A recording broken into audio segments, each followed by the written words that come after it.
for 5 minutes for the purposes of an opening statement. Thank you very much, Chair DeGette, and I look forward to working with you, and thank you for holding this important hearing. I want to thank the state public health officials for taking the time to join us today as your vaccination programs are well underway.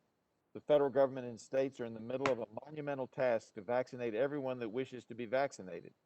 I appreciate you all attending today as we work together to discuss ways to increase COVID-19 vaccinations.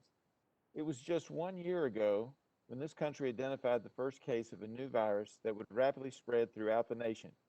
In this past year, the federal government and states have come together to fight the pandemic, from providing testing to therapeutics and ultimately a vaccine for Americans. Pfizer and Moderna continue to manufacture vaccines at full capacity by releasing between 12 million to 18 million doses a week to fuel the overwhelming demand from the states. Ending the pandemic hinges on the efficacy of the national vaccine distribution efforts. This effort includes not only sending vaccines to states, but also getting shots into arms.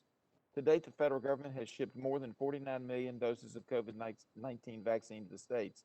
States have administered almost 28 million of those doses through their state vaccination plans, with 3.1 million doses administered to people in nursing homes or long-term care facilities. Last week, the U.S. averaged 1.2 million doses administered each day across the U.S.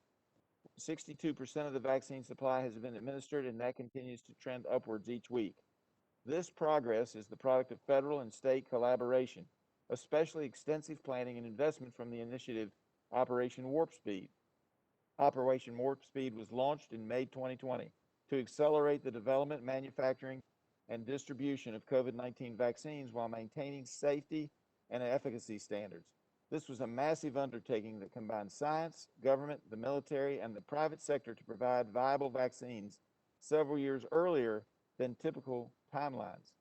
The federal government created toolkits and resources to states for planning COVID-19 immunization programs. For example, the CDC released a playbook to guide both states and their local partners on how to plan and operationalize a vaccination response.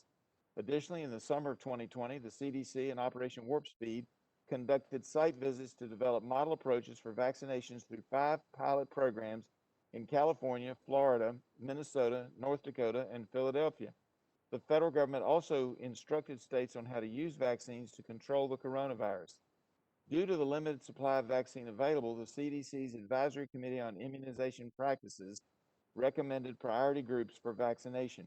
This included healthcare personnel and residents of long-term care facilities to be the first to be in the front of the line, followed by older adults and frontline essential workers, all groups with a higher susceptibility to coronavirus.